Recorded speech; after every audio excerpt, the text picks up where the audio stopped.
सांगतो दाखवू शकतो. हॅलो, थोडं पाणी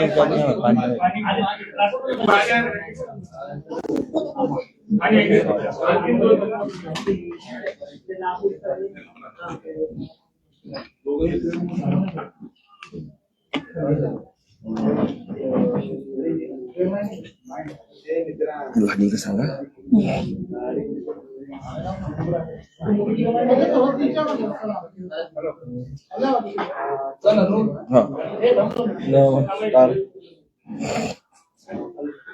सायलेंट कर.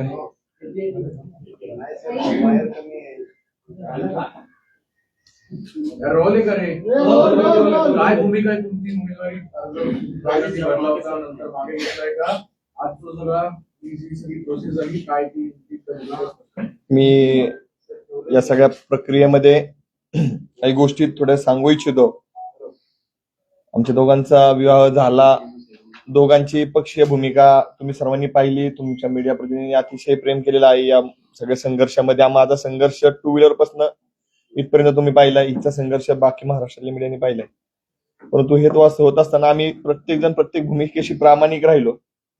आणि सोशल मीडियाचा बळी जो असतो तो बळी आज माझी पत्नी ठरलेली आहे. ते कसं तर त्याचे व्हिडिओज मी तुम्हाला देऊ शकतो. जे शब्द माझ्या पत्नीचे नाहीत ते शब्द तिच्या तोंडामध्ये घातले गेले. आदरणीय देवेंद्रजी फडणवीसांविषयी आरक्षण मागतोय तुमची बायको नाही असं जे स्टेटमेंट केलं त्याचा ते हिचं नव्हतंच. माझ्या पत्नी पूजा जाधवचं नव्हतं, ते दुसऱ्यांचं होतं. ते दाखवलं गेलं. नंतर पहलगामच्या प्रक्रियेमध्ये जी काय प्रक्रिया केली त्या प्रक्रियेमध्ये त्यांनी चुकीचं केलं हे सगळं ते सांगल. परंतु ह्या सगळ्या प्रक्रियेमध्ये मला एक सांगायचंय की एक कार्यकर्ता म्हणून काय करून देऊ शकतो आणि कार्यकर्त्यांनी ठरवलं तर काय होतं हे या 2026च्या निवडणुकीमधनं मी पुणे शहराला दाखवून दिलेलं आहे. प्रभाग क्रमांक 1 मध्ये तयारी केली. प्रभाग क्रमांक 1 मधल्या माझ्या माता भगिनी माझे भाऊ या ठिकाणी आलेले आहेत. प्रभाग क्रमांक 1 मध्ये कुठल्याही पक्षाचा सर्वे बघितला तर त्या सर्वेमध्ये आम्ही प्लस होतो. तिथं काय समीकरणं झाली, निष्ठावंताला संधी दिली, आम्ही पक्षाचा निर्णयाचा स्वीकार केला. परंतु ज्या ज्या प्रभाग क्रमांक 1 मधल्या व्यक्तीनं, ज्या माय भगिनीनं, ज्या कार्यकर्त्यांना आमच्या पाठीशी उभे राहिले त्यांची कान धरून माफी मागतो. तुमची इच्छा त्या प्रभागातलं वातावरण आम्ही बदललं होतं, आम्ही लढणार होतो, आम्ही निवडून येतो. प्रभाग क्रमांक 1च्या वासियांची पहिल्यांदा आम्ही माफी मागतो. त्यानंतर दुसरी माफी मागतो आम्ही. माझ्या शेजारी हा जो बसलेला माझा भाऊ सुभाष चव्हाण दिसतोय, या सुभाष चव्हाणांची आणि आणखीन एक माझ्या भगिनी आहेत आदिती बाबर, त्या भगिनीची, त्याचबरोबर जे इच्छुक होते त्या सगळ्यांची मी माफी मागतो. पक्ष शिखर नेतृत्वानं माझ्या पत्नीला संधी दिली. माझ्या पत्नीनं ज्यावेळेस संधी दिली त्यावेळेस तो संघर्ष जो अतितटीचा निवडणुकीच्या कालावधीमध्ये चालला होता. रात्री 2 वाजता उमेदवारी फायनल होती. या भावासाठी आमच्या दोघांची समक्षात मीटिंग झाली. त्यांनी मोठं मन दाखवलं. सकाळी अखेरच्या दिवशी 11:30 वाजता उमेदवारी मिळाली. या भावाने स्वतः फोन करून सांगितलं मी थांबतो, संधी तुम्हाला घ्या म्हणून. कारण की त्या पद्धतीचं वातावरण मी प्रभाग 1 मध्ये केलेल्याचा इम्पॅक्ट 2 मध्ये तयार झाला होता. म्हणून 2 मधले 4 सीट आम्ही काढू शकतो. आणि ते जी सीट आहे, ती जी भूमिका आहे, एका राजकीय पक्षाच्या शहर प्रमुखाचा तो प्रभाग पडतो. त्या ठिकाणी 4हीचं वातावरण फिरलं होतं. त्या ठिकाणी सगळ्या गोष्टी घडल्या होत्या. तिथल्या विरोधकांची पायाखालची बाजू घसरल्यामुळं त्या ठिकाणच्या लोकांनी हे घडवलं. प्रथमतः याच बरोबरीनं आम्ही पॅनलमध्ये आल्यामुळे जो पॅनल स्ट्रॉंग झाला हे वातावरण झालं होतं. आम्ही बाहेर पडल्यामुळं आता तो पॅनल वीक होतोय का असं जे वातावरण झालंय, तर ते माझी पत्नी काय होणार आणि ती पुढे काय करणार हे तिच्या प्रक्रियेमध्ये समजून सांगाल. प्रभाग क्रमांक 1, प्रभाग क्रमांक 2 ज्यांनी ज्यांनी आम्हाला सहकार्य केलं त्यांची मी माफी मागतो. त्याचबरोबर आदरणीय छत्रपती संभाजी महाराज, महाराष्ट्राला अपेक्षा असेल की आज धनंजय जाधव काय बोलणार, धनंजय जाधवला विरोध झाला, त्या सगळ्या प्रक्रियेत मी तेव्हाही सांगितलं होतं मी छत्रपती संभाजीराजांसोबत आहे. एका घरांमध्ये 2 विचार असू शकतात, एका घरामध्ये 2 भूमिका असू शकतात. माझ्या पत्नीनं भारतीय जनता पार्टीची भूमिका स्वीकारली होती. मी छत्रपती संभाजी महाराजांसोबत होतो. मी आहे, राहील. मला जो विचार पटतो छत्रपती शिवाजी महाराजांचं हिंदुत्व, आणि जर त्या शिवाजी महाराजांच्या हिंदुत्वावरती भारतीय जनता पार्टी काम करत असेल तर मी स्वराज्यामध्ये सोबत आहे, स्वराज्यासोबत राहील.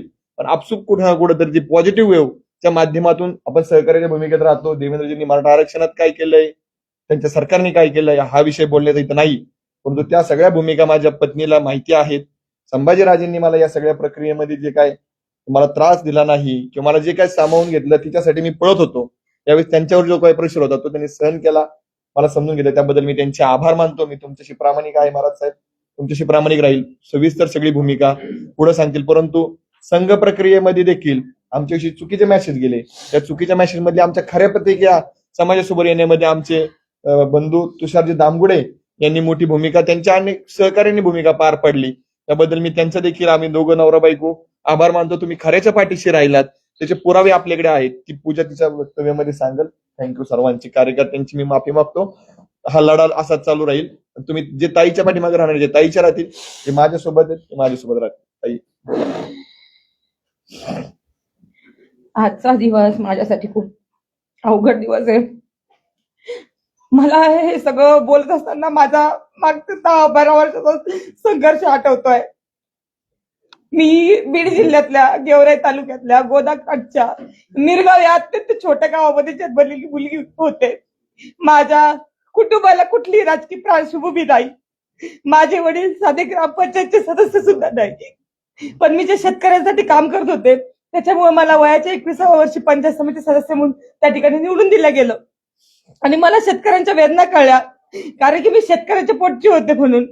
त्यानंतर मी शेतकऱ्यांसाठी अनेक आंदोलने केले. माझ्या वयामधल्या सगळ्याच मुली असतील ज्या वयामध्ये नटत फुटत असतात, त्या वयामध्ये मी हे सगळं बाजूला ठेवलं. सकाळी एकदा आयुष्यामध्ये आरशात पाहिलं की दुसऱ्या दिवशीपर्यंत मी आरशात सुद्धा पाहायचे नाही. पण शेतकऱ्यांसाठी मी माझं आयुष्य झोकून दिलं. आणि ऐन तारुण्यामध्ये 5 गुन्हे माझ्यावर अंगावर दाखल झाले आणि खूप कमी वयामध्ये मला न्यायालयाची पायरी चढावी लागली. हे प्रत्येक कार्यकर्त्यांच्या आयुष्यात होत नाही. मी हे सगळं जगडत असताना आणि संघर्ष करत असताना अनेक कार्यकर्ते पाहिलेत की ज्यांना मोठं होता येत नाही, पदापर्यंत जाता येत नाही, निवडणुकीच्या यंत्रणेमध्ये काम करता येत नाही, पण मी नेहमीच महिलांचा, शेतकऱ्यांचा, शेतमजुरांचा आवाज बुलंद करण्याचं काम केलं. माझ्या खूप कमी वयामध्ये मी पोलिसांच्या लाटाकाटा खाल्ल्या. अक्षरशः मी ज्यावेळेस माझ्यावर गुन्हे दाखल व्हायचे त्यावेळेस मी पोलीस स्टेशनला 5-5 तास 2-2 दिवस मी संडास बाथरूमच्या बाहेर झोपलेली आहे. आणि अनेक वेळा न्यायालयामध्ये ज्यावेळेस आपण शेतकरी गुन्ह्यावर काम करतो तर त्यावेळेस ते वकिलाचे पैसे भरण्यासाठी, न्यायालयाचे पैसे भरण्यासाठी सुद्धा माझ्या खिशेमध्ये पैसे नसायचे. पण अशा परिस्थितीमध्ये त्यांचा आवाज बुलंद केला. माझ्या गेवराई तालुक्यातल्या कार्यकर्त्यांनी कधी माझ्याकडून वडापावची सुद्धा अपेक्षा केली नाही. मी बिनलग्नाची मुलगी होते. राजकारण घाणेरडं असतं असं म्हणतात, पण माझ्या बापाने एवढं मोठं दगड काळीच करून एवढ्या राजकारणामध्ये मला घातलं. पण मी सुद्धा तशी वागले आणि संघर्ष करत राहिले. पुढे छत्रपती संभाजीराजांच्या आशीर्वादानं मराठा क्रांती मोर्चामध्ये आम्ही काम करत असताना संभाजीराजांनी आम्हाला एकत्रित आणलं आणि त्या ठिकाणी आमचं लग्न झालं. लग्नानंतर सुद्धा एकही दिवस नवीन नवरी म्हणून मी राहिले नाही. मी दुसऱ्या दिवशी प्रभागाच्या बाहेर पडले, त्यांच्या लोकांसाठी काम करायला लागले. पण हे सगळं करत असताना माणसाकडून चुका होतात. माझ्या आयुष्यामध्ये माझं पूर्ण आयुष्य शेतकरी विरुद्ध कारखानदार यांच्या संघर्षामध्ये गेलेलं आहे. आणि आज इथं मी खेड्यातली मुलगी शहरात आल्यानंतर 360 डिग्री मध्ये माझं आयुष्य पूर्ण चेंज झालेलं आहे. माझा लढा मागचा शेतकऱ्यांसाठी होता, पण या पुणे शहरामध्ये आणि या शहरामध्ये शेतकरीच नाहीत. तर ही मुवमेंट सगळी लक्ष घेण्यामध्ये माझ्याकडून काही चुका घडल्या असतील. लग्नानंतर आम्ही 20-23 दिवसानंतर काश्मीरला गेलेलो होतो. तिथं हल्ला झाला. अनेक आमच्यासारखे कपल त्या ठिकाणी रूम मध्ये बसले असतील, पण आम्हाला ते वेदना झाल्या. आमच्या रंगात रक्त चळवळ होती, संघर्ष होता. आम्ही घरातून बाहेर पडलो. महाराष्ट्रातल्या लोकांना प्रयत्न केले, त्यांना बाहेर काढलं, अनेकांना धीर दिला. आम्ही 8 दिवस तिथे थांबलो. लाल चौकामध्ये त्या ठिकाणी आंदोलन केलं. महाराष्ट्राचे मुख्यमंत्री आदरणीय देवेंद्रजी फडणवीस यांना व्हिडिओ कॉल केला. आणि ज्यावेळेस तो हल्ला झाला त्यावेळेस तो माझा व्हिडिओ व्हायरल झालेला तुम्ही बघतात. तो हल्ला झाल्यानंतर 1 तासामध्ये मी दिलेली ती प्रतिक्रिया होती. त्याच्यानंतर 2-4 तासामध्ये आम्ही जखमींना भेटलो. त्यांना मी विचारलं की काय परिस्थिती झाली. त्यावेळेस त्यांनी मला सांगितलं. त्यावेळेस देशभरामध्ये काहीच वातावरण नव्हतं या विषयाच्या संदर्भामध्ये. त्यावेळेस मी ती क्लिप दिलेली होती, कारण की मला असं म्हणायचं होतं की दहशतवाद्यांना आपल्या देशामध्ये कुठेतरी हिंदू मुस्लिम करायचंय आणि आपल्या देशाची एक अखंडता ही मोडून काढायची आहे. आणि म्हणून मी त्या ठिकाणी तसं म्हटले. परंतु नंतर 3 तासानंतर वातावरण बदललं, प्रतिक्रिया यायला लागल्या जखमींच्या. आणि त्यावेळेस कळालं की खरंच त्यांना धर्म विचारून मारलं आलेलं होतं. परंतु वरच्या लेवलला पक्षाच्या मोठ्या मोठ्या घडामोडी घडत असतात, त्याचा विक्टीम मी झाले. आणि त्यानंतर तो व्हिडिओ एवढा पसरला की नंतर मी भूमिका सांगितली माझी की हो, पहलगामचा आणि काश्मीरचा हल्ला हा फक्त धर्म विचारूनच झालेला आहे. परंतु मी ज्या पॉवरफुली ती भूमिका मांडली ती पॉवरफुली नंतर खाली जाऊ शकली नाही, कारण की मीडियाच्या माध्यमातून निगेटिव्ह गोष्टीला जेवढं पसरलं जातं तेवढं पॉझिटिव्ह गोष्टीला पडावा दिला जात नाही. आणि त्याचा विक्टीम मी झाले. आणि सोशल मीडियाच्या माध्यमातून त्याचा विक्टीम मी झाले. आणि त्याच्यामुळे ही सगळी घटना घडली. माझी भूमिका तिथपर्यंत पोहोचू शकली नाही. अनेकांना गैरसमज निर्माण झाले. आज पुन्हा मी प्रभाग क्रमांक 1 आणि 2 ची तयारी करत असताना सहन होत नाही की सामान्य घरचे मुलं की हे इथपर्यंत जात आहेत, लढतायत, उमेदवारी आणतात, हे अनेकांना सहन होत नाही. आणि त्याच्यामुळे प्रभाग क्रमांक 2 मधले जे काही पूर्वीचे उमेदवार असतील, आमचे विरोधक असतील, ज्यांना पिढ्यानं पिढ्या राजकारण करायचंय, त्यांना हे सहन होत नाही की 8 महिन्यामधून आलेली मुलगी इथं राहुलजींचं पण सांगायचं राहील. या 8 महिन्यामध्ये एखादी मुलगी येते, भारतीय जनता पार्टीची उमेदवारी मिळवते. त्यांनी पूर्ण प्रकारे प्रभाग क्रमांक 2 मधून निगेटिव्ह व्हिडिओ बनवले. त्याचबरोबर मी मराठा आरक्षण चळवळीमध्ये काम करत असताना त्यावेळेस आम्हाला राज्याचे मुख्यमंत्री आदरणीय देवेंद्र फडणवीसांना मराठा समाजाच्या भावना व्यक्त करण्याची संधी भेटत होती. मुंबईमध्ये पहिल्यांदा मराठा क्रांती मोर्चा झाला, त्यावेळेस मी वयाचे 20व्या वर्षी असेल. त्या समाजाच्या भावना मी मुंबईच्या त्या स्टेजवर मांडल्या. त्यावेळेस माझ्याकडून समाजाच्या भावनेच्या व्यतिरिक्त आदरणीय देवेंद्रजी फडणवीस यांच्याबद्दल खालच्या भाषेमध्ये एकही शब्द बोलला गेला नव्हता. पण कुणीतरी एक मुलगी होती क्रांती मोर्चातली, तिच्या तोंडातून असं वाक्य गेलेलं आहे की देवेंद्र फडणवीस साहेब, मी मराठा आरक्षण मागते, तुमची बायको मागत नाही. तर हे वाक्य माझ्या तोंडातील नाही, हे वाक्य कुणीतरी इतर मुलीने बोललेलं आहे. परंतु आज ते माझ्या तोंड घशी पाडलेलं आहे. आणि हे मीच बोलला सांगते, मी वारंवार सांगतेय की हे वाक्य माझं नाही, मी व्हिडिओ रिलीज करते. परंतु ही जी प्रभागातली टीम आहे विरोधकांची ट्रोलर्स करणारी, ही मोठ्या प्रमाणामध्ये फैलावत चाललेली, ह्याचा विक्टीम, ह्याचा बळी मी आज ठरलेलं आहे. मला सगळ्यांना एकच विनंती करायची की सामान्य कुटुंबातून येऊन हे करणं. राहुल गांधींचा एक फोटो माझ्यासोबत व्हायरल होतोय आणि मी कुठेतरी त्यांच्या मुवमेंटमध्ये आहे आणि भाजपमध्ये मला एंटर केलं असं पण पसरवलं जातंय. मी शेतकरी संघटनेत काम करत होते. राहुल गांधींचा व्हिडिओ बघा, आज पण माझ्या छातीला शेतकरी संघटनेचा बिल्ला आहे आणि मी त्यांच्याकडे घेऊन कापूस घेऊन गेलेले. माझ्या गावाकडून मी एसटीने राहुल गांधींना भेटण्यासाठी पोहोचले होते, कारण की ते मराठवाड्यात आलेले होते. एसटीने पोहोचून सकाळी 5:30 वाजता मी त्यांना गाठलं होतं आणि त्यांना सांगितलं होतं की आयात निर्यात धोरण हे कापसाचं बदललं पाहिजे, त्याच्यावर काम झालं पाहिजे, तर शेतकऱ्यांना कापसाला न्याय भेटेल, शेतकऱ्यांना भाव भेटेल. परंतु आज ते कापूस वगैरे सगळं सोडून दिलंय त्यांनी. फक्त त्यांनी काहीतरी व्हिडिओ व्हायरल करायचा, एखादं कुणाला तरी भेटतं, अशी खूप मोठी गँग मला वाटतं देशभरामध्ये झाली. याचं व्हिक्टीम सामान्य घरचे मुलं होतात. एक तर कार्यकर्ता कुणी आपल्या सामान्य घरात लढणारा तिथपर्यंत पोहोचत नाही. तिथपर्यंत पोहोचून धनाभाऊंचं लग्न झालं आणि त्याच्यानंतर मी तिथपर्यंत पोहोचू शकले. त्यांच्या आशीर्वादानं आणि त्यांच्या सगळ्या आजपर्यंतच्या केलेल्या कामामुळे मी तिथपर्यंत पोहोचू शकले. परंतु आणि सगळ्या सहकार्यांमुळे, धनाभाऊंना ज्यांनी आजपर्यंत सहकार्य केलं त्यांच्यापर्यंत मी आज पोहोचू शकले. परंतु हे सगळं मोडीत काढण्यासाठी त्यांनी हे षडयंत्र केलेलं आहे. मला माहिती आहे की भारतीय जनता पार्टीने मोठ्या मनाने मला या प्रक्रियेमध्ये स्वीकारलं होतं. आणि ज्यावेळेस आपलं लग्न होतं त्यावेळेस हिंदू धर्म संस्कृतीमध्ये आपण पतीला देव मानतो. त्या ठिकाणी मी त्यांना देव मानून त्यांनी घेतलेला निर्णय हे त्यांच्या दोघांनी एकत्रितपणे विचार करून आम्ही भारतीय जनता पार्टीची पूर्ण आचारसंहिता असेल, त्यांचे नियम कानून असतील किंवा त्यांची एक ठेवण असेल, ती सगळी समजून घेऊनच मी भारतीय जनता पार्टीमध्ये प्रवेश केला होता. नेत्यांनी सुद्धा माझ्यावर विश्वास ठेवला आणि त्यांनी अनेक पक्ष देत नसतील उमेदवाऱ्या, परंतु भारतीय जनता पार्टीने माझं काम बघून, सर्वे बघून मला त्या ठिकाणी उमेदवारी दिली होती. असं इतर पक्षामध्ये होताना दिसत नाही. मी त्यांचे खूप खूप आभार मानते. परंतु कुठल्याही सामान्य कार्यकर्त्याचा जो 8x10च्या खोलीमधून येतो, धनाभाऊंचं 2017च्या पूर्वीचं आयुष्य बघा तुम्ही. 8x10च्या खोलीमध्ये धनाभाऊ मोठे झालेले आहेत. अक्षरशः त्या रूमला संडास बाथरूम सुद्धा नव्हतं. अशा परिस्थितीमध्ये धनाभाऊ मोठे झालेले, तिथंच बेडरूम, तिथंच किचन, वरतू काय रूप पडू नये म्हणून त्याला मध्येच खांब लावलेला. अशा परिस्थितीमध्ये हा कार्यकर्ता मोठा झालेला आहे. मग ह्या ट्रोलर्सला सगळ्यांना तुम्ही सहन करतात. मोठे मोठे लोक चुकतात. मी म्हणत नाही की मी चुकले नाही. पहलगामच्या प्रकरणामध्ये मी चुकले असेल, माफी पण मागितली, मी दिलगिरी व्यक्त केलेली आहे. अनेक मोठे मोठे लोक चुकतात, पण त्यांना तुम्ही ट्रोल करत नाही. तुमची शिक्षित बरोबर सामान्य माणसाचा बळी घेताना तुम्हाला एक पोस्ट टाकणं, संघर्ष करणं, गुन्हे दाखल करून घेणं, याच्यापेक्षा खूप पलीकडचं असतं हे.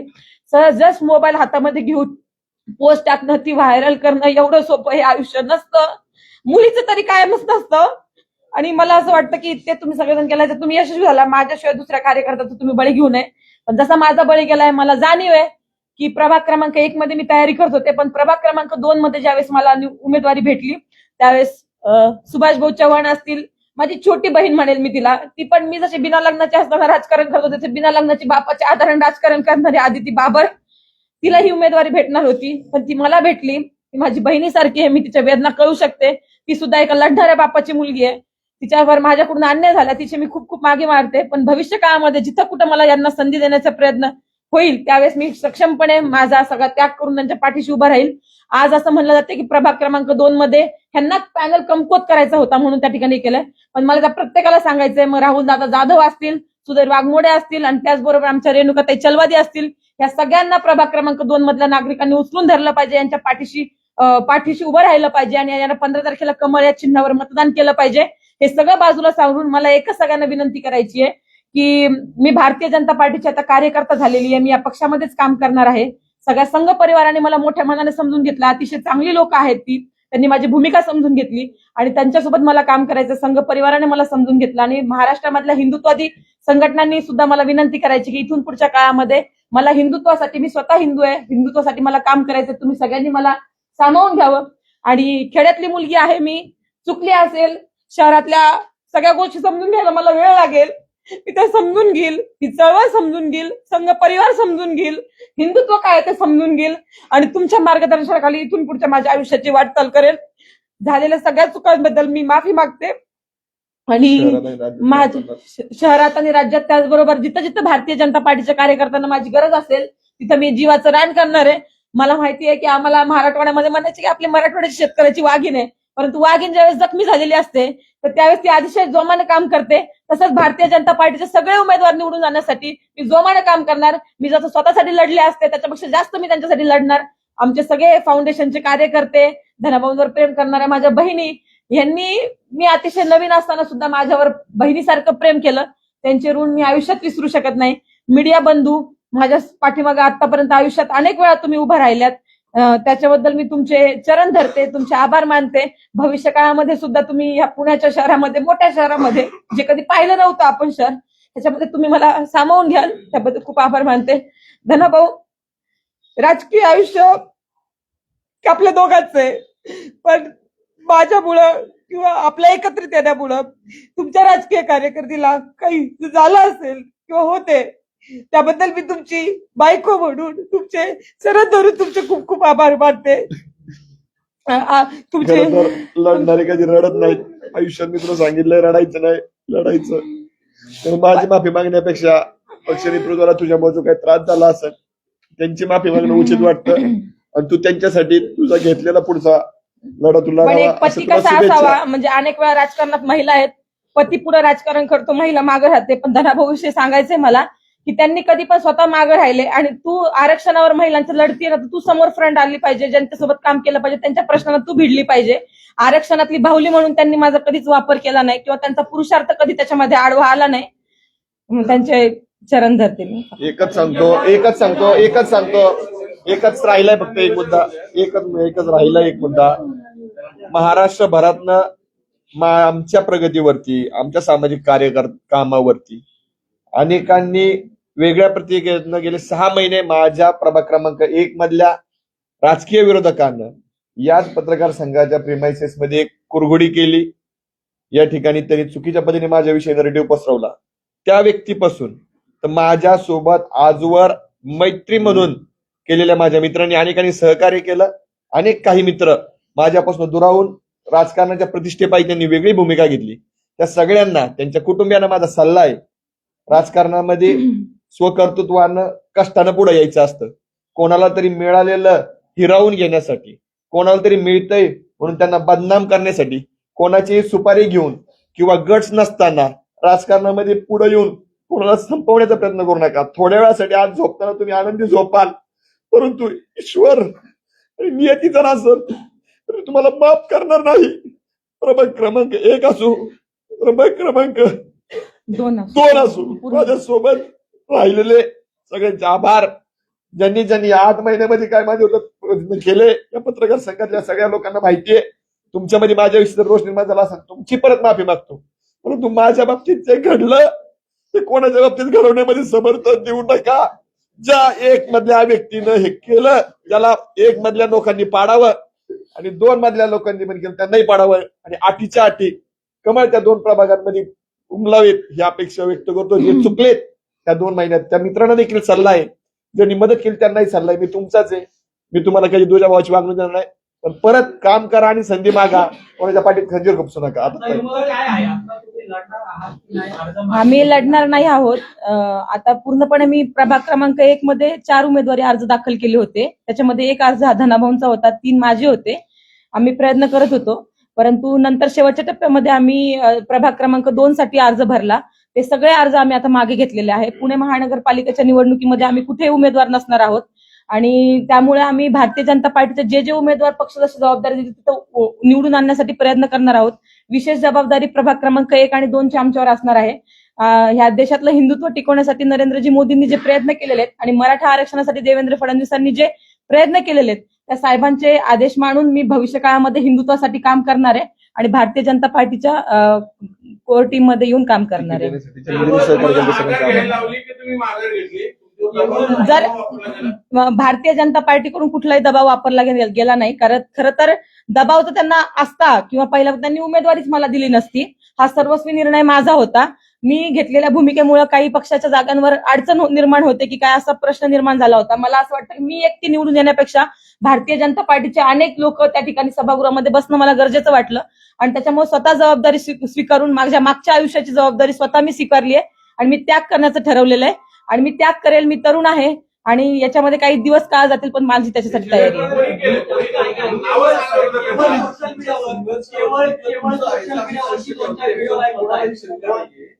परत म्हटलं की तुम्ही सगळं ट्रोलर्स वरती टाकताय. आता इतकं संघर्ष काय याच्यावरती कोणाला शंका नाही. विषय असा आहे की ज्या पक्षाने तुम्हाला आता माघार घ्यायला लावली त्या पक्षात गेले 15, 20, 25 वर्ष कार्यकर्ते काम करतायत. ज्यावेळी त्यांना तिकीट मिळत नाही आणि 1-1.5 वर्षापूर्वी पक्षामध्ये आलेल्या व्यक्ती तिकीट मिळतं त्याचा रोष दिसतो. हा मूळ मुद्दा आहे. नाही, खरं तर भारतीय जनता पार्टीने ही आपल्याला उमेदवारी दिली होती. त्याच्यानंतर सर्वस्वी निर्णय हा माझ्यावर होता की काय करायचं काय नाही. तो आम्ही कुटुंबाने एकत्रित बसून आणि मला वाटतं कुटुंबाने नाही घेतला, आम्ही दोघांनी तो निर्णय घेतला. त्याच्यामध्ये कुठल्याही प्रकारचा दबाव आमच्यावर नव्हता. भारतीय जनता पार्टीने लढण्यासाठी आणि तो पॅनल स्ट्रॉंग होण्यासाठीच आम्हाला उमेदवारी दिलेली होती. त्याच्यामुळे त्यांच्यावर कुठलाही रोष नाही, दबाव नाही. परंतु मी त्यांचे खूप आभार मानते की 41 जणांचे तिकीट चांगल्या लोकांचे त्या ठिकाणी कापले गेलेले आहेत. तरी पण भारतीय जनता पार्टीने आमच्या कामावर विश्वास ठेवला, आमच्या दोघांवर विश्वास ठेवला. त्यांचे आभार आहेत आणि ते आभार मी आयुष्यभर विसरू शकत नाही. त्यांचे खूप खूप आभार. सोशल मीडियावरती 2-4 व्हिडिओ व्हायरल होत आहेत किंवा एखादा नेरेटिव्ह सेट केला जातोय असं तुमचं म्हणणं आहे आणि त्यामुळे तुम्ही उमेदवारी मागे घेताय. कदाचित मतदानरूपी मतदारांनी वेगळा कौल दिला असता, सोशल मीडियावरच्या गोष्टी वेगळ्या असतील आणि मतदान करताना लोक विचार वेगळा करत असतील. इतकी घाईघाईनी उमेदवारी अर्ज का मागे वाटला तुम्हाला? नाही, खरं तर हा जो निर्णय होता तो मला का घ्यावा वाटला, कारण की प्रभाग क्रमांक 2 मध्ये तशी कंडिशन नव्हती. मी निवडून येणार होते, आमचे 4ही सीट निवडून येणार होते. प्रभाग क्रमांक 1 मध्ये सुद्धा तशी कंडिशन होती. परंतु आज आपण बघतोय की नरेंद्रजी मोदी जे निवडून आले देशामध्ये त्याच्यामध्ये सोशल मीडियाचा मोठा प्रभाव होता.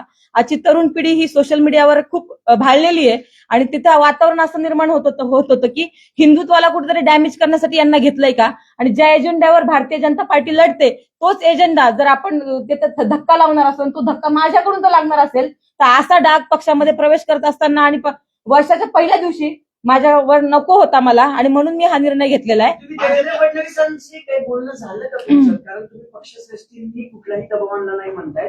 अर्ज मागं घेणं खूप मोठा निर्णय आहे. मी 65 जणांना उमेदवारी दिली त्यातला तुम्ही अतिशय काही बोलणं झालं का वरिष्ठांशी काही बोलणं? मी अतिशय मोठ्या मनानं सांगतो, जरी पक्षीय प्रक्रिया वेगळी असली तरी तुम्हाला सर्वांना सर्वश्रुत आहे. आमच्या विवाहाला देवेंद्रजी होते, आमच्या विवाहाला शरदचंद्रजी पवार होते, आमच्या विवाहाला विरोधी पक्षनेते दानवे साहेब होते आणि असंख्य मंत्री होते.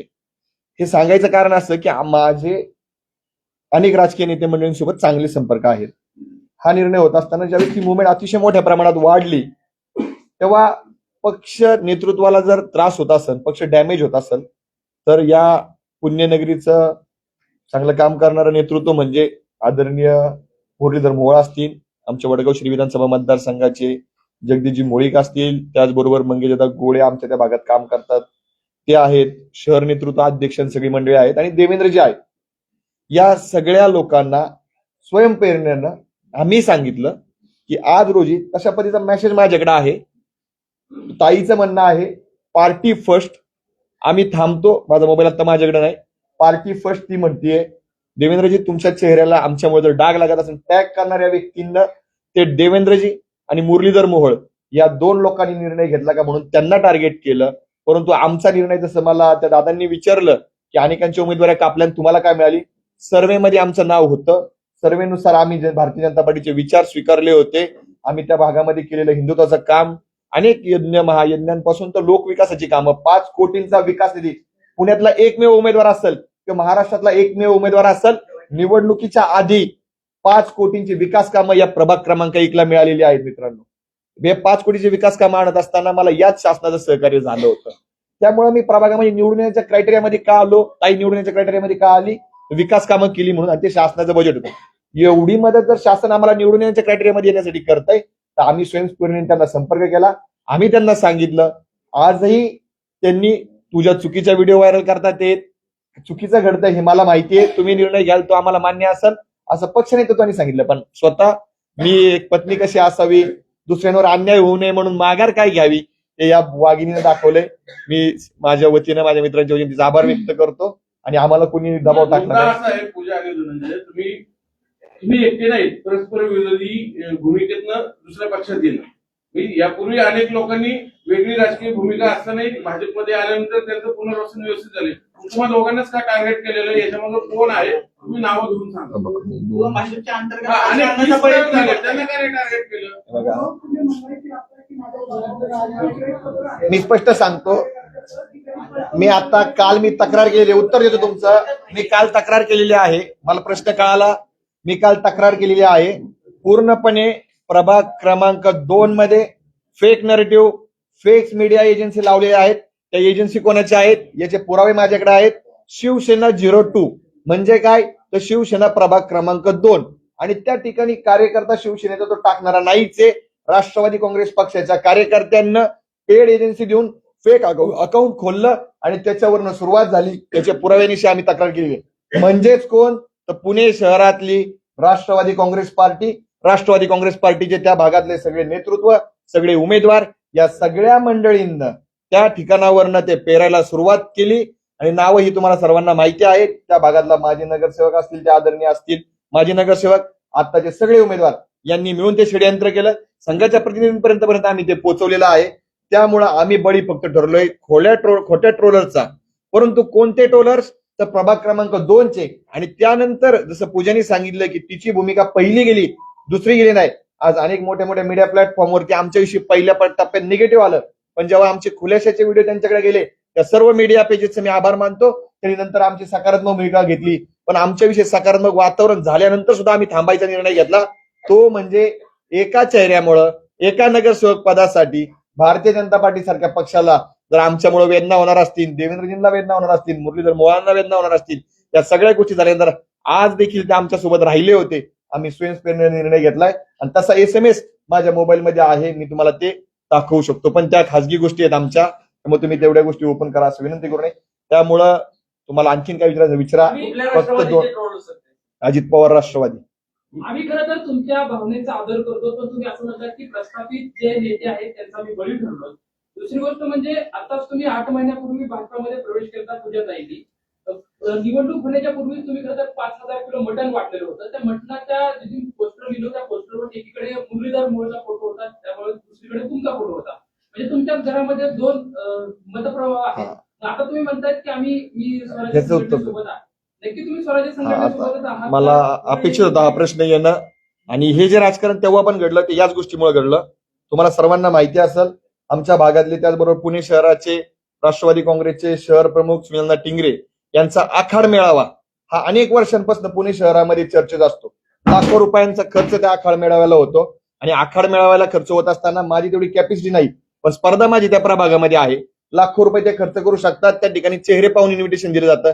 त्यावेळेस मुंबईत मी असं म्हणू शकत नाही, पण अनेक चॅनलनी माझी व्हिडिओ केली होती, त्यात मी स्पष्ट मांडलं होतं, एका ठिकाणी लाखो करोड रुपये खर्च करून जर मेळावे होऊ शकतात, मटणावळी धाडल्या जाऊ शकतात, तर माझ्यासारखा छोटा कार्यकर्ता काय करू शकतो? झोपडपट्टीतल्या ज्यांना मटण मिळत नाही, चिकन मिळत नाही, त्यांना मी वाटलं. हो, त्या दिवशी माझी एक चूक झाली. पालखी मार्ग परतीचा ती पालखी सोहळा येणार होता, ती चूक झाली, त्याच्याविषयी मी दिलगिरी टाकली. पण तुम्ही चिकन का वाटलं? थांबवलं आम्ही. चिकन का वाटलं? त्याचं कारण म्हणजे त्या प्रभागामध्ये जी संस्कृती मटण वाटपाची, त्याचबरोबर त्या आखाड्याची जी राबवलेली आहे, त्या लोकांच्या सोबत माझी राजकारणाची स्पर्धा होती, म्हणजे पूजेची स्पर्धा होती. त्यामुळे तो उपक्रम घ्यावा लागला. त्याबद्दल देखील मी नंतर पोस्ट टाकून दिलगिरी व्यक्त केली. हे सगळं मूळ कारण जे जातंय मला चिकन का वाटावं लागलं तर हे मटणावळी घालतात म्हणून मला चिकन वाटावं लागलं. आणि त्यावेळी देखील मला वेगळ्या पद्धतीने ट्रोल केला गेला. परंतु अनेक मीडिया बांधवांनी माझ्या बाबतीमध्ये तिथं येऊन ज्यावेळेस सर्वेक्षण केलं त्यावेळेस माझी भूमिका खरी वाटली म्हणून लोकांनी मला ट्रोल केलं. पण ज्यांना खरं माहिती त्यांनी ट्रोल केलं नाही. हा सगळा बळी प्रभाग क्रमांक 2 प्रभाग क्रमांक 1 त्या ठिकाणच्या मंडळींकडनं घडलेला आहे. एक मधली मंडळी म्हणजे कोण तर त्या ठिकाणचा राष्ट्रवादीचे आत्ताचे नगरसेवक जे माझ्या विरोधात याच पत्रकार संघामध्ये एका व्यक्तीला येऊन याच पत्रकार संघाचं भाडं म्हणजे जे बिल असतं ते भरलेलं त्या व्यक्तीने त्या खिशातल्या पैशाने त्या एका व्यक्तीने याचं बिल भरलं. तो व्यक्ती त्याचबरोबर 2 नंबर प्रभागातले सगळी मंडळी ही सगळी आहेत. या पत्रकार बांधवांना देखील ते माहिती आहे की माझ्या विरोधामध्ये या कुरघोड्या केल्या. त्यामुळे हे सगळं घुमून फिरून तिथं येतं आणि याचं एकच प्रायचित्त माझ्या माध्यमातून मी फेडू शकतो. 2 नंबरच्या नागरिकांना मी सांगतो की त्या ठिकाणी वारंवार 30 लोक नगरसेवक होणार, त्याच लोकांचे भाऊबंद नगरसेवकामध्ये येणार. आज तुम्ही आमच्यावरचा अन्याय सांगताय. तुम्ही त्या ठिकाणी पहा ना त्या 2 नंबर प्रभागामध्ये राष्ट्रवादी काँग्रेस पार्टीकडे इतर उमेदवार नव्हते का? का त्यांनी त्यांच्या भावांना चुलत भावांना उमेदवारी दिल्या? याचं उत्तर तुम्ही असं आहे तुम्ही दोघं एकमेव नेते नाहीत की जे विरोधी विचारसरणीतनं भाजपमध्ये आलं. तुम्हालाच काटा आणि तुम्ही सांगता आता राष्ट्रवादीने सगळं केलं पण भाजपने तुम्हाला एवढ्या गोष्टीत का नाही सहकार्य केलं की सर आमच्या मुळामध्ये सामावून घेणं अपेक्षित होतं ना. आमचा भाजपने वादावादात तुमचा काय राजकीय नाही, कार्यक्रम नाही. झाला? भाजपने सांभाळून घेण्याचा प्रयत्न केला सर, पण जे घराणे राजकारणामध्ये पिढ्याने पिढ्या आहेत त्यांच्यावर कसल्याही प्रकारचे आरोप झाल्यानंतर त्यांचं वैयक्तिक त्यांना मन नसतं त्यातून ते तरुण नेतात. आम्हाला हे शिकणं घरातून कुटुंबातून नसल्यामुळे आम्ही ते शिकू शकत नाही. शेवटी आम्ही राजकारण करताना एकीकडे मन राखतो आणि त्या मनातून राजकारण करतो. आम्ही फर्स्ट प्रायोरिटी आमच्या भावनेला असते आणि नंतर राजकारणाला असते आणि ह्या दोघी एकत्रित करून राजकारण होऊ शकत नाही हे प्रस्थापितांना कळतं, ते आमच्यासारख्या सर्वसामान्यांना कळत नाही. आणि त्याच्यामुळे आम्ही हा निर्णय घेतला की आपल्यामुळे जर कुणाला तोटा होत असेल तर आपण एकदा थांबलेलं बरं आहे, परंतु कुणाला त्रास होता कामा नये ही भूमिका आम्ही घेतलेली आहे, पक्षाची नाहीये. दुसरी गोष्ट म्हणजे तुम्ही असं म्हणताय की देवेंद्र फडणवीस बाबतीत जे वक्तव्य केलं ते माझं नाही, ते वक्तव्य तुमच्या तोंडामध्ये घातलंय. जी बोलणारी मुलगी होती मग ती कोण होती? माझ्याकडे आहे ती, माझ्याकडे आहे माझा मोबाईल जर असेल तर मला आज ज्यावेळेस माझ्याविषयी असं झालं ना तर त्यावेळेस मला एका जणांनी व्हॉट्सअपला टाकलंय की ताई खरं आहे तुमचं की ती मुलगी तुम्ही नाही आहात. तर ती परळी तालुक्यातली बीड जिल्ह्यातल्या परळी तालुक्यातली समथिंग साळुंके नावाची काहीतरी मुलगी आहे. माझा मोबाईल असेल तर तुम्ही बोला. साळुंके नावाची काहीतरी ती मुलगी आहे आणि त्या मुलीने ते सगळं केलेलं आहे. परंतु नंतर काय झालं मराठा आरक्षणामध्ये मुली नंतर संसारात लागल्या कारण की आम्ही सगळे त्यावेळेस अनमॅरिड होतो. नंतर मुली संसारामध्ये लागल्या परंतु माझी मुवमेंट चळवळीची मी चालू ठेवली त्याच्यामुळे त्या कालांतरानं महिला मागे पडल्या परंतु माझा चेहरा नेहमी नेहमी समोर येत राहिला आणि त्याच्यामुळे ती मुलगी मीच आहे की काय असं भासवलं गेलं ते माझ्या तोंडी घातलं गेलं असं तो विषय. पण मी असं बोललेली नाही. तुमच्या या पूर्वीच्या भूमिकेबद्दल आक्षेपच नाही. तुम्ही संघर्षशील आहात, शेतकरी संघटनेत आलात ती तुमची भूमिका योग्यच होती. आजही तुम्ही त्याच्यावर ठाम असणं अपेक्षित आहे. तुम्ही पक्ष बदलला, भूमिका बदलली, सगळं ठीक आहे. मग भाजपने ह्या सगळ्या गोष्टी तुम्ही म्हणता खोटा आहे ते व्हिडिओ, भाजपने ह्या गोष्टी काय सांभाळून घेतल्या किंवा तुम्हाला समजून बाबा माहिती आहे सगळं मग तुमचा बळी का दिला जातोय सगळ्या राजकारणात? आम्ही ती संधी दिली नाही त्यांना. आम्ही निर्णय घेतला, आमच्या कार्यकर्त्यांना संधी दिली नाही, आम्ही आमच्या नेतृत्वाला संधी दिली नाही. आम्ही निर्णय घेऊन टाकला की आम्ही आता या ठिकाणी थांबतोय. त्यामुळं तिथपर्यंत असं काही आहे का तुमचा प्रवेश जगदीश मुळीकर दूर झाला म्हणून इथल्या पुणे नाही, नाही. शीर्ष नेतृत्वाने एक- हे सगळं अंतर्गत राजकारण घडून नाही, मी स्पष्ट सांगतो या राजकारण जगदीश मुळीकरांच्या अंतर्गत भांडणात लास्ट तुमचा बळी लावायचं होतं. आम्ही एक असे उमेदवार असू मला असं वाटतं की या पुणे शहरामध्ये सर्वांनी या उमेदवाराला उमेदवारी द्या. 1 मध्ये कापली तरी 2 मध्ये द्या. सगळी नावं जर काढली तर सगळी जण फक्त या पुणे शहरात एकमेव व्यक्तीच्या पाठीशी उभी राहिली असतील ती म्हणजे पूजा मोरे. त्यामुळे संघर्षामध्ये अनेकांचे बळी गेले असतील पण संघर्षामध्ये वाचणारी फक्त पूजा मोरे आहे. तिला उमेदवारी मिळाली. जगदीश मुळीक असू द्यात, माननीय मुरलीधर अण्णा असू द्यात किंवा त्या भागातली सगळे नेते मंडळी ते आमच्या सोबत होते, राहिलेत. माननीय मुख्यमंत्री साहेब आम्ही फक्त आरक्षणात मत नाही तुमची बायको मागत. हा व्हिडिओ मी दाखवते. मान्य करतो ना आम्ही त्या अगोदरच्या टप्प्यात गेली त्याच लोकांनी आता आमचं समर्थन टाकले.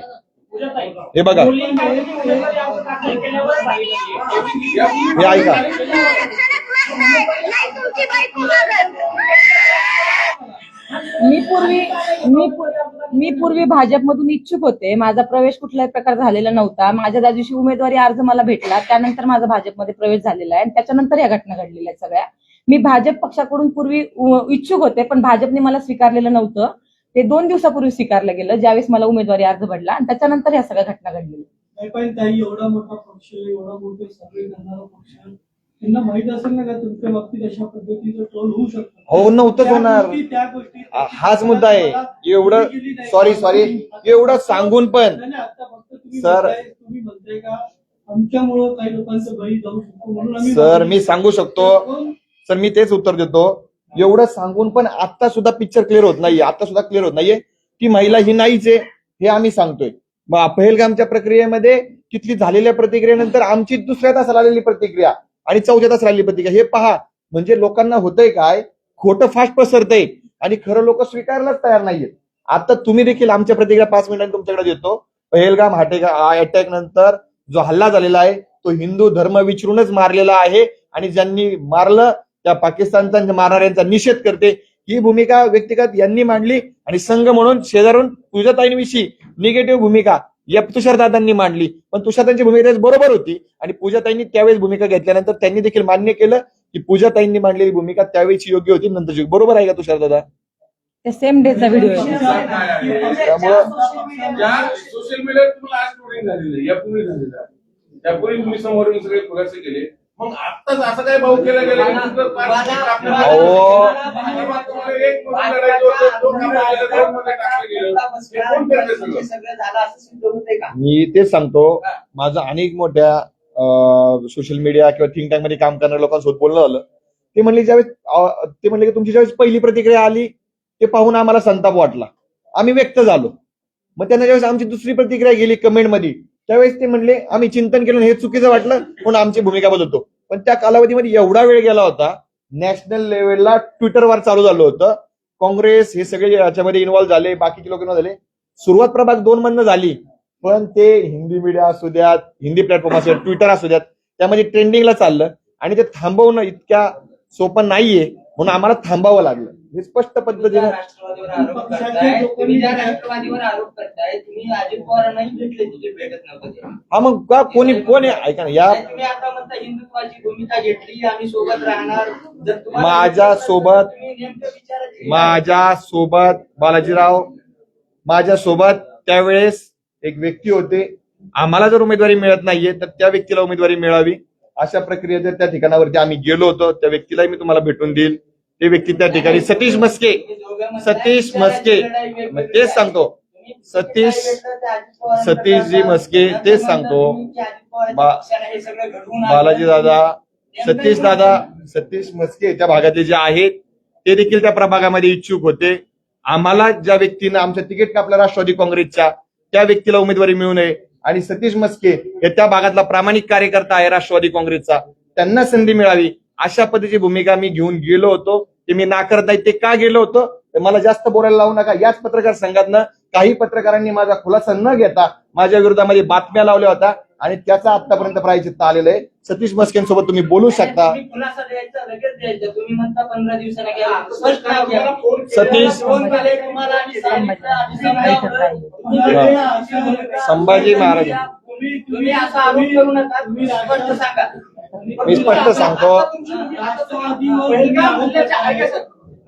पहिलगाम हल्ल्याच्या बाबतीत तुमची आता भूमिका काय? तेव्हा तुम्ही सोशल मीडियावर सांगितलं होतं, तुम्हाला आता काय वाटतं पहिलगाम हल्ल्याविषयी? आता म्हणजे काय वाटतं? बालाजी दादा आणि दादा आता पण मी सांगतो आमची स्पष्ट भूमिका आहे. पहलगाम अटॅकच्या दिवशी आम्ही प्रसिद्धी माध्यमांवर सांगितलं होतं दोघांनी पण हिंदू धर्म विचारून गोळ्या मारलेल्या आहेत आणि ते चुकीचं आहे. आम्ही त्याचा निषेध करतो. या सगळ्या प्रक्रियेमध्ये तुम्ही सर्व प्रसार माध्यमांच्या प्रतिनिधींनी पुणे शहरातल्या महाराष्ट्रातल्या माझ्यावरती जे उपकार केलेत त्या उपकारामुळे मी या ठिकाणी आहे. तुमच्याविषयी माझा कुठलाही राग, लोभ, चूक नाही. मी तुमच्याविषयी काही बोललो असेल तर आत्ताही परत माफी मागतो. त्याविषयी माफी मागितली होती. तुम्ही आम्हाला पदरात घ्यावं, आम्हाला सेवा करायची आहे. आम्ही या निवडणूक प्रक्रियेतनं माघार घेतलेली आहे, परंतु पुणेकरांची सेवा आम्ही चालू ठेवणार आहे.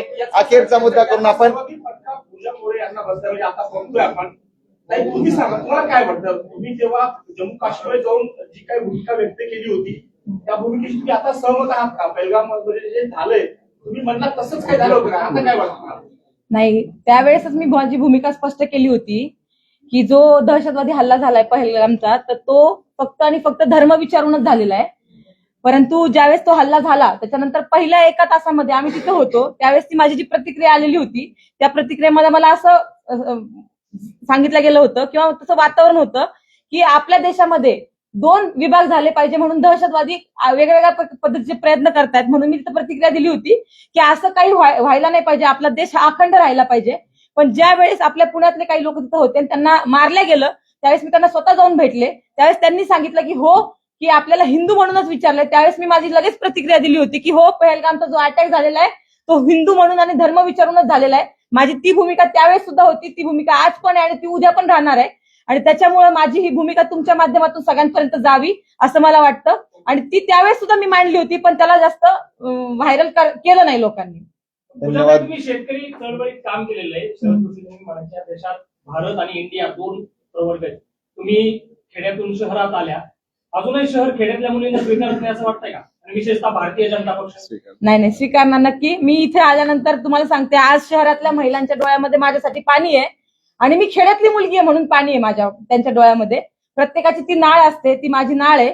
आणि त्याच्यामुळे मला असं वाटतं की तो दुजाभाव माझ्या प्रभाग क्रमांक 1 मध्ये झाला नाही.